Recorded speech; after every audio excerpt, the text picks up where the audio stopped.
बेटी का बलिदान। सृष्टि मयंक से बहुत प्यार करती थी। वो उसके साथ अपने सुनहरे भविष्य के सपने देखती। लेकिन जब ये बात उसके माता पिता को पता चलती है, सृष्टि, तुम घर वापस आ जाओ, कोई जरूरी काम है। पर माँ, कल मेरा ऑफिस है, मुझे छुट्टियों के लिए अप्लाई करना होगा। नहीं, इतना वक्त नहीं है, बस तुम आ जाओ जल्दी से। सृष्टि घर आती है तो पहले से ही कुछ लोग घर में बैठे होते हैं। वो लोग सृष्टि को देखने आए होते हैं। उसी में एक लड़का भी होता है, साहिल। मुझे सृष्टि पसंद है, मैं शादी के लिए हाँ करता हूँ। लेकिन माँ, आप तो जानती है कि... अरे चुप, कुछ मत बोल। सभी सृष्टि को चुन्नी चढ़ाकर चले जाते हैं। माँ, मैं किसी और से प्यार करती हूँ। मयंक काफी पैसे वाले घर का लड़का है। आपको पता है, हमारे पूरे ऑफिस का मालिक भी वही है। माँ, वो मेरे बिना नहीं रह पाएगा। अरे पता है ना तेरी बब्बी मासी, उनकी बेटी की शादी अमेरिका में हुई। यहाँ हर किसी के घर में कोई ना कोई विदेश में है, तो तू भी बाहर ही जाएगी। साहिल ने इतनी लड़की रिजेक्ट की है। अब तू हाँ बोल दे तो शादी के लिए वो लोग तैयार ही है, क्योंकि वो लोग सिर्फ 10 दिन के लिए ही आए हैं इंडिया में। कैसी बात कर रही हो माँ, मुझे एक बार तो ऑफिस जाना ही होगा। लेकिन वो लोग मानते ही नहीं और सृष्टि की शादी साहिल से हो जाती है। शादी के बाद सृष्टि मयंक के पास जाती है। सृष्टि, तुमने शादी भी कर ली और मेरे माता पिता विदेश में मेरी शादी कराना चाहते थे। मैंने काफी समझाने की कोशिश की, लेकिन मेरे भाई और पापा नहीं माने। I am sorry Mayank. अरे तो मैं विदेश में कहीं शिफ्ट हो जाता यार, इतने सारे बिजनेस है मेरे। सृष्टि मयंक के सामने रोकर वहां से चली जाती है। लेकिन शादी के बाद जब वो विदेश साहिल के घर जाती है तो... देखो, ये एक कमरा है मेरा, मैं यहीं रहता हूँ, और ये एक सोफा कम बेड है। रात में मैं इसे बेड बना लेता हूँ और दिन में सोफा। और देखो, मैं ज्यादा कमाता नहीं हूँ, तो तुम्हें भी मेरी मदद करनी होगी फाइनेंशियली। सृष्टि हाँ में सर हिला देती है। अगले दिन साहिल के जाने के बाद वो माँ को फोन करती है।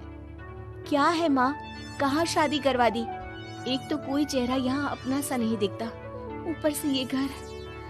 विदेश के नाम पर क्या कर दिया आपने माँ? साहिल यहाँ सेटल भी नहीं है। मयंक के तो कितने बिजनेस थे, आलीशान बंगला, नौकर चाकर। यहाँ तो मैं खुद नौकर बनकर रह गई हूँ। ये क्या किया माँ आपने? अरे क्या बताऊं बेटी, तेरे पिता ने जो कहा मैंने वही किया। अब जो कुछ भी है वो तेरी किस्मत है भाई, जैसी भी है। वहीं सृष्टि का भाई सारंग एक लड़की से प्यार करता है। माँ, मैंने शादी कर ली है निशा से। क्या? शादी कर ली? और वो भी निशा से? अरे उसके माँ बाप तो नहीं मान रहे थे ना। भाग्य की है माँ, अब वो अपने घर में और मैं अपने घर में। और कैसी बात कर रहा है, उसके पिता तो बड़े कमिश्नर है, उठाकर जेल में डाल देंगे तुझे। तभी तो किया है पापा, और ऐसे कैसे डाल देंगे जेल में? लड़की उनकी भी बालिग है। अरे पर बेटा, वो लड़की ठीक नहीं है। देखो, किसी लड़के के बारे में ये बात मत बोलो। तुम्हारा लड़का ठीक है क्या?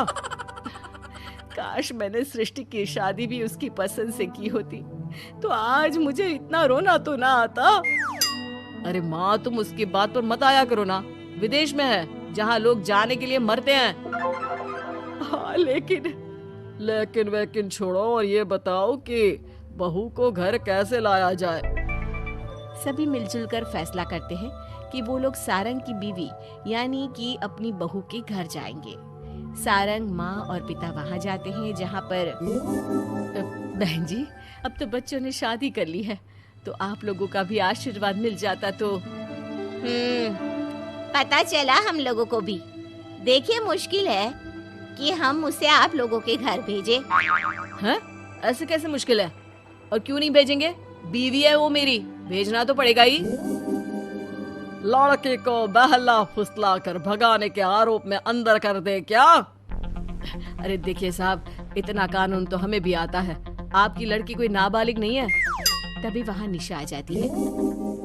रुकिए मम्मी पापा, सारंग में कोई कमी नहीं है। हम लोग इसे कोई बिजनेस खुलवा देंगे ना। देखो, एक बात बता देती हूँ, मुझे तुम्हारे घर नहीं जाना। अरे ऐसी कैसी बात कर रही हो? हम लोगों ने शादी की है, पति पत्नी है हम दोनों, और क्यों नहीं जाना? तो फिर शादी क्यों की? शादी इसलिए की क्योंकि तुम मुझे अच्छे लगे, लेकिन इतना बड़ा घर शान और शौकत छोड़कर तुम्हारे साथ आने के लिए मैं रेडी नहीं हूँ। एक तो तुम्हारा घर जिस मोहल्ले में है वो मोहल्ला बहुत खराब है, वहीं से शायद हमारी काम वाली भी आती है ना माँ? हाँ हाँ, इन्हीं लोगों के पीछे वाली गली से आती है कमला। देखो सारंग, पापा हम लोगों को आराम से पॉश कॉलोनी में फ्लैट दिला देंगे, काम भी शुरू करवा देंगे, तो तुम हम लोगों के साथ रहो। रही बात माँ पापा की तुम्हारे, तो रोका किसने है? साल में होली दिवाली मनाने हम जाया करेंगे ना उनके घर। सारंग अपनी माँ पापा से कहता है, माँ मुझे निशा की बात ठीक लग रही है, वैसे भी आप लोगों के साथ तो पूरी लाइफ स्ट्रगल ही करता रहूंगा। अरे कैसी बात कर रहे हो सारंग, हम लोग यहाँ बहू लेने आए थे, बेटा देने नहीं। अब देखिए जो होना था वो तो हो गया, अब तो आप सारंग को यहीं छोड़ दीजिए और विदाई लीजिए। हाँ हाँ माँ, मैं अब यहीं रहूंगा, आप लोग जाओ, मैं अब उस मोहल्ले में नहीं आने वाला। सारंग के माता पिता वहां से चले जाते हैं। अब जब भी माँ सारंग को फोन करती तो या तो वो फोन काट देता या उठाता ही नहीं। एक बार सारंग के माता पिता काफी बीमार होते हैं कि तभी उन लोगों के पास सृष्टि का फोन आता है। कैसी हो माँ? तबीयत ठीक नहीं लग रही है। तुम्हें और पापा को कुछ हुआ है क्या? अरे बेटा 2 दिन हो गए हम लोग कमरे में बंद है, कोई डॉक्टर के पास ले जाने वाला तक नहीं है। हाँ माँ, मैंने सारंग को फोन किया था लेकिन उसने कहा। अरे वो तो बात तक नहीं करता, पैसे वाला हो गया है ना। रुको माँ, मैं कुछ करती हूँ, आप दोनों तैयार हो जाओ। थोड़ी ही देर में उन लोगों की डोरबेल बजती है। माँ दरवाजा खुलती है तो सामने एक हैंडसम सा लड़का लंबी कार लेकर खड़ा होता है। मयंक हो ना तुम बेटा? मयंक उन दोनों के पैर छूता है और डॉक्टर के पास ले जाता है। डॉक्टर, मैं आप लोगों को अंकल आंटी के घर का पता दे दूंगा, आप इन लोगों के घर हफ्ते में एक बार जाकर रूटीन चेकअप कराना। जी जी मयंक जी, जैसा आप कहें, आखिर ये अस्पताल आप ही का तो है। मयंक का रुतबा देखकर माँ बाप को अफसोस होता है कि क्यों उन लोगों ने विदेश के नाम पर बेटी को बाहर भेज दिया, लेकिन बेटी ने भी उनका मान रखा। चाहती तो निशा की तरह भागकर वो भी शादी कर सकती थी। क्या सोच रहे हैं आप लोग? चलिए मैं आप लोगों को घर छोड़ देता हूँ। और हाँ, मैं और सृष्टि आज भी अच्छे दोस्त हैं, तो आप लोगों को कोई भी समस्या हो तो फोन कर दीजिएगा।